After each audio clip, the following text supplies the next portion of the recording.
July 26, 1909. Durban Harbor, a hot, busy throat of steam, coal, and international trade. Masts creak in the humid air. Cranes thump as sacks and crates crawl along slings. Dock workers shout in clipped accents the sound of orders and money. The SS Waratah lay at her berth like a proud, fresh scar on the quay, a new passenger and cargo steamer with a white-painted promenade deck and broad, clean hull lines. Her funnels emitted a soft graphite smoke. Her hull carried the pennant and colors of the Blue Anchor Line. Officers in starched uniforms paced the bridge and promenades. Stewards in black waistcoats arranged trunks. Families embraced and waved. Behind them, the Indian Ocean rolled glassy and indifferent. The Waratah had been advertised as a modern marvel, built to carry passengers and colonial cargo between South Africa and Australia, with accommodation laid out across decks, lounges with polished wood, and a crew trained to a British merchant standard. Her engineers ran the engines through final checks. The boilermen tapped valves and listened to the deep, steady thrum of the triple expansion engines. The chief engineer, a stoic figure with grease on his sleeves, checked the gauges, the lubricators, the condenser's seals. On the bridge, the navigating officer consulted charts and plotted the coastal course for the voyage to Cape Town, a well-traveled corridor along the Agulhas bank. Currents to be courted, reefs to be skirted, shipping lanes that saw Cunard and White Star hulls in season. Passengers filed aboard with linen trunks and nervous smiles. Businessmen with bowler hats crossed paths with matrons holding parasols and children in sailor suits. The ship's purser supervised manifests and stamped passports with brisk efficiency. Port officials recorded names and numbers in ink, and stevedores hand-rolled bales of goods into the belly of the ship. There were 211 souls registered that afternoon, a mixture of emigrants, miners returning home with prospecting stories, traders, and crew. The wharf hummed with the ritual of departure. Flags snapped, a band might have played, and men raised a final cheer as the gangway was hauled up. No one expecting routine departure would have tapped the invisible thread of anxiety. The day was ordinary, almost complacent. The master of the Waratah moved across the bridge with the quiet confidence of a man who knew his route, the sharp staining of sun on his brow, the way his fingers checked the compass, the way he gestured to the helmsman. The quartermaster trimmed the course and watched the buoys slide past. Steam bell tolled. Lines were cast. The Waratah unmoored and edged into the channel. The thrumming of her engines sounded steady. Her bow cut the water like a blade. As the harbor receded, the city noise softened and was replaced with a different sound, the low, reliable pulse of a seagoing vessel. From below, a cook clanged a pot. A steward hummed the tune of some distant theater. The chaplain said a prayer and closed a book, more out of habit than alarm. On the aft deck, a small cluster of emigrants watched the shoreline fall away and spoke of jobs and new lives with the soft optimism of people who believe their future lives will be kinder than their past. The Waratah, painted clean and gleaming, seemed to promise such a future. At sundown, she steamed under the last warm light, the helm steady on the plotted bearing for the overnight run, and the ship's whole system, engine rooms, stokers, officers' watches, settled into the conditioned rhythm of a liner at sea. Radiotelegraphy was not yet ubiquitous along the entire coast, but the ship's wireless room maintained schedule checks whenever possible. On deck, lights twinkled like formal jewels. The passengers ate. Lantern glow painted their faces with soft relief. The sea held little drama that night, a slight swell, stars splitting the dark like sugar, and the sound of waves brushing the hull. Yet the coastal run between Durban and Cape Town is not merely geography, it is a ledger of nature's moods. Mariners whispered of a bank where wind and current argued, where the swell rose unexpectedly, and where the Agulhas could turn a calm sea into a wall with a temperament. That knowledge sat in the minds of officers, not as fear but as respect. They checked logs, watched barometers, argued over cloud patterns. The chief officer compared charts and buoy positions and made a note of a slight change in the wind's direction at dusk. Men tightened hatches and lashed deck furniture. By nightfall, the Waratah made good speed, a black shadow riding the sea, its lamps retreating into the long distance. The soundscape, steam, whistles, and the low conversation of passengers, was ordinary enough to be tranquil. It is often the ordinary that most betrays us, the short moment when habits replace attention, when humans trust schedule more than nature. The Waratah steamed on, her whistle's occasional punctuation in the night. Nobody yet imagined that the line of that ship on the ledger would be read as a final trace for any historian to come. July 26, 27, 1909. Open sea off South Africa's southeast coast. Charts spread under a single lamp on the officer's table, pencils marking waypoints and noting wind headings. The Waratah's officers watched weather like a physician watches a patient's temperature. Small changes could signal deterioration. The wind had shifted easterly by late evening, not an alarm in itself, but enough to make the seas pick up a particularly short, choppy fermentation. The officers argued quietly about the prudence of a direct coastal passage versus a more conservative offshore swing. The Waratah's captain favored the latter. The second officer jotted his dissent in shorthand and consulted a supplemental chart. The bridge instruments, a Thompson compass, a ship's log, and the mercurial barometer hummed with data. A handheld torch cut a thin cone of light through the night to check a distant light on the horizon. Other vessels' silhouettes dotted the sea like lanterns. The Agulhas Current, notorious among sailors, flows sharply along the southeast coast. Its confluence with westerly winds can create confusing cross seas and unexpected chop. For a heavy passenger steamer such as the Waratah, these might be manageable, but not inconsequential. The chief engineer radioed periodically to the bridge, reporting steady boiler pressure and normal revolutions per minute on the prop shafts. Firemen rotated in the stokehold. Coal dust and sweat were the only currency of their night.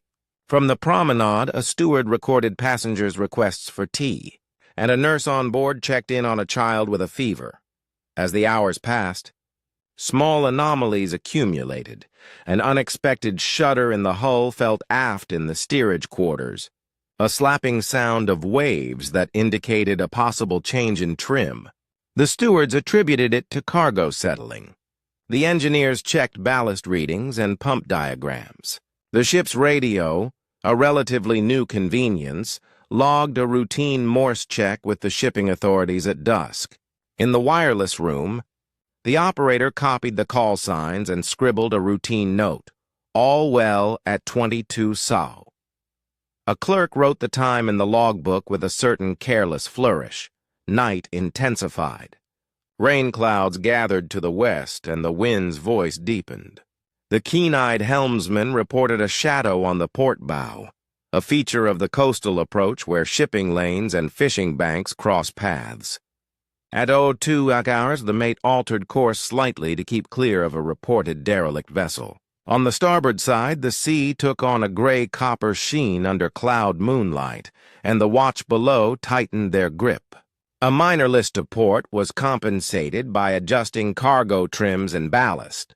The engineers worked to pump minor ingress that the carpenter assured. Them was within tolerance. Then came the last official entry penned in the log a few hours after midnight, an ordinary note of position and weather. It was the kind of line scribbled hundreds of thousands of times in every ship's ledger: latitude, longitude, course, wind, and sea conditions. No unusual definitives, no Mayday ink. Yet the cumulative notations Slight trims, ballast adjustments, steward complaints of shifting trunks formed a composite of small stresses. Mariners know that seas seldom fail all at once. They wear at the seams. The Waratah cut through water that night, a machine operating within tolerated friction. Shortly after dawn, other vessels in adjacent lanes began to note the absence of the Waratah's reported passing. Shipping lines were a network. Expected positions fed to coastal lookouts and harbor authorities.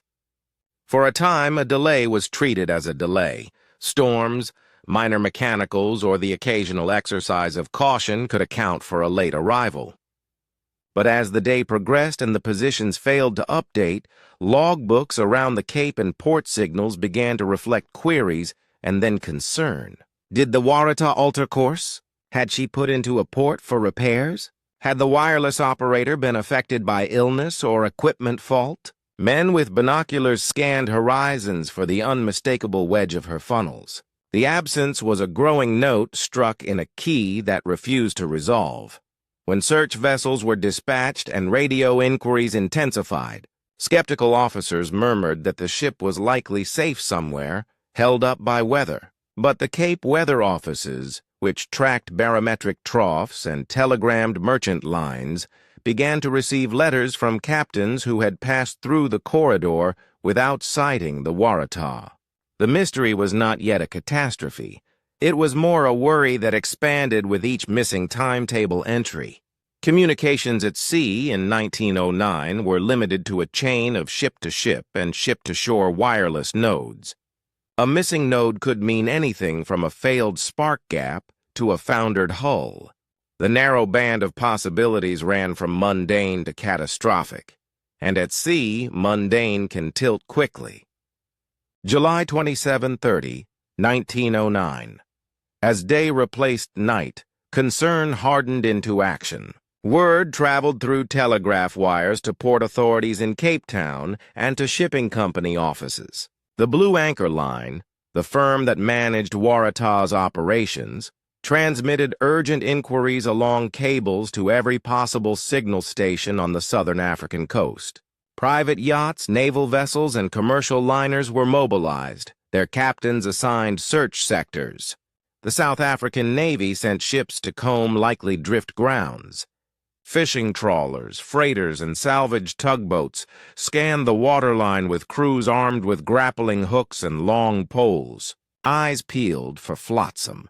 Search parties used the knowledge of currents and wind, the Agulhas Current, the wind vectors, and the last known position were combined to create drift models, crude by modern standards but practiced nonetheless.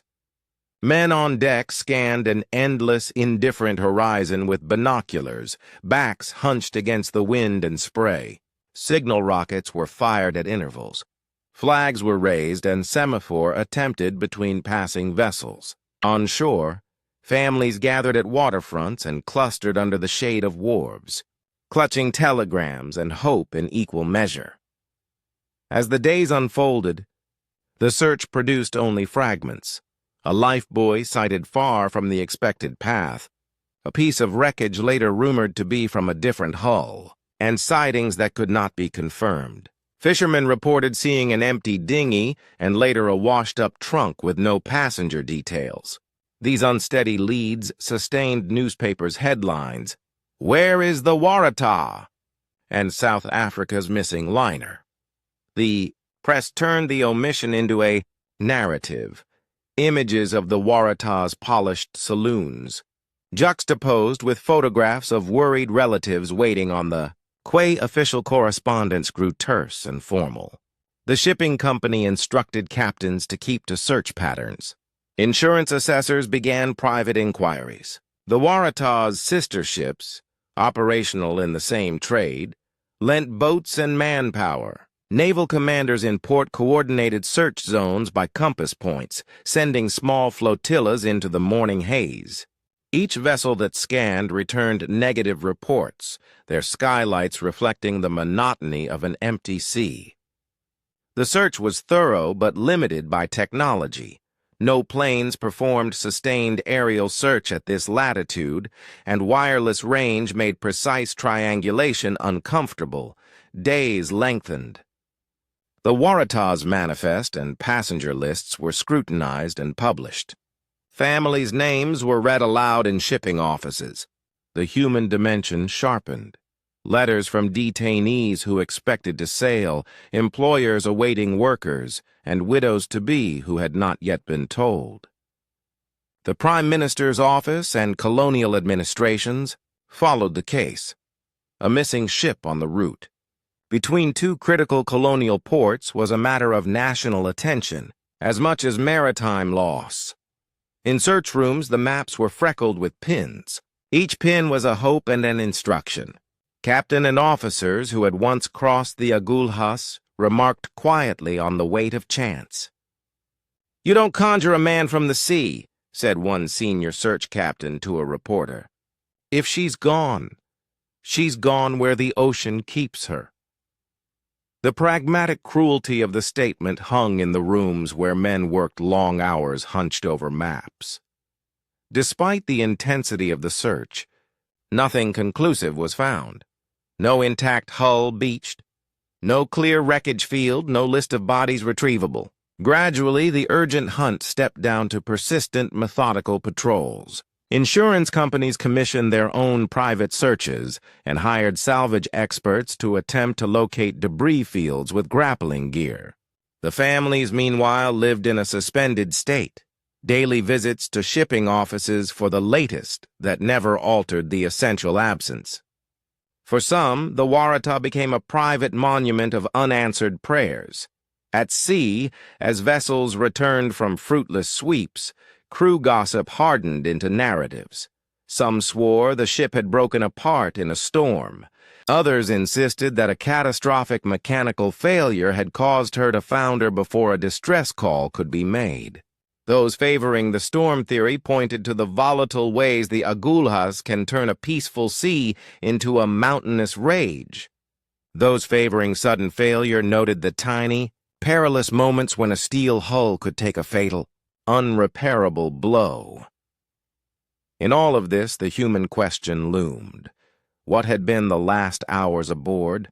And what choices had the master and officers made in the face of sudden peril? There were only fragments to answer those questions. A life buoy, an unclaimed trunk, a fisherman's tale. The sea, vast and opaque, kept its counsel. The broader maritime community watched and recorded, and the Waratah's name became shorthand for the terrifying possibility that a modern ship could vanish without a trace. August 1909. As the immediate search tapered, official inquiry agendas took over. The Board of Trade, maritime insurers, and the Blue Anchor Line representatives all sought to assemble evidence from logs, survivor testimonies, if any emerged, and physical trace, the scant flotsam that had been recovered. Legal counsel and surveying experts were dispatched to examine manifests and the ship's design specifications. The Waratah's construction, load stowage, stability characteristics, and ballast management came under forensic scrutiny. Naval architects were consulted to assess whether she might have been top-heavy under certain cargo conditions. Attention concentrated on how a heavy or improperly lashed cargo could shift in rough seas and change a ship's center of gravity. Engineers examined the Waratah's blueprints. If a sudden list occurred, what systems might have failed? Could water ingress in an unreported location have compromised pumping capacity? The era's steamships relied on mechanical redundancy, but even modern systems could be overwhelmed by combined factors, rogue swell, cargo shift, or a structural breach. Testimony from crew of sister ships described Waratah's seaworthiness, but independent assessments weighed the evidence for possible design compromises. High superstructure, generous passenger fittings, and large cargo hatches that could be vulnerable in a severe cross-sea. Insurance investigators studied the manifest for anomalies. Unusual cargo, declared values or shippers with questionable records. Rumors of illicit cargo surfaced in taverns and passed from mouth to mouth. Tales of treasure, contraband, or coal-stuffed trunks meant to evade duty.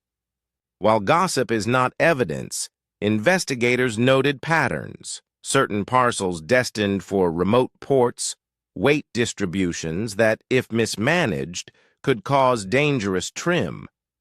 If the Waratah had been improperly ballasted because of hurried loading at Durban, a wave striking at a poor moment could have initiated a capsize.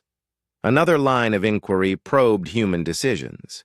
The captain's log, scant as it was, offered a regular set of entries until a final notation, and then silence.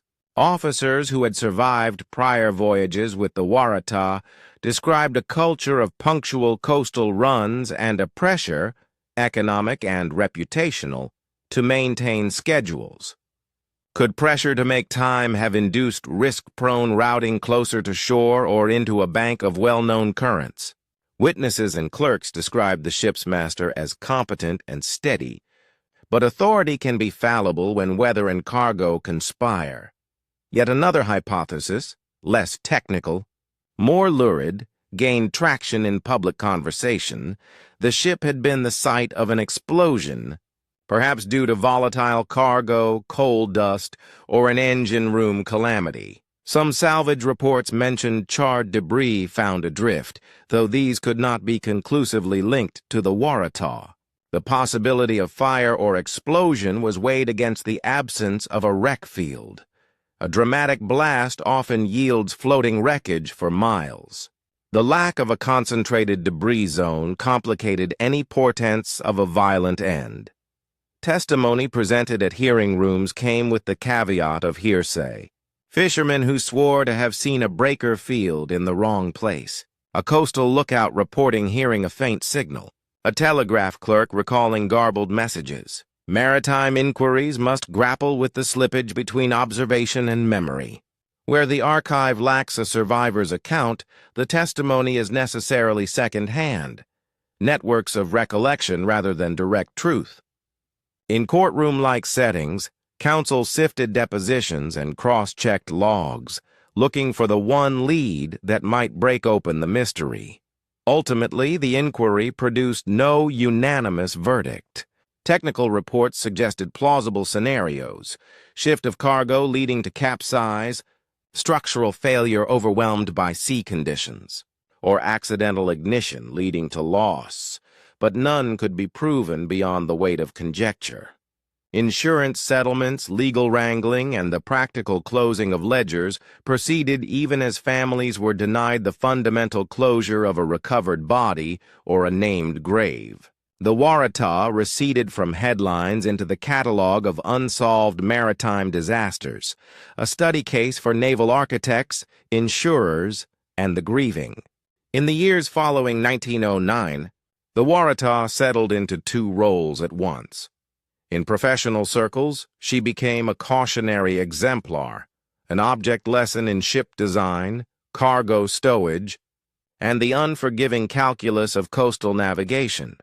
And in the public imagination, she became myth. South Africa's Titanic, a phrase that carried the double weight of tragedy and mystery.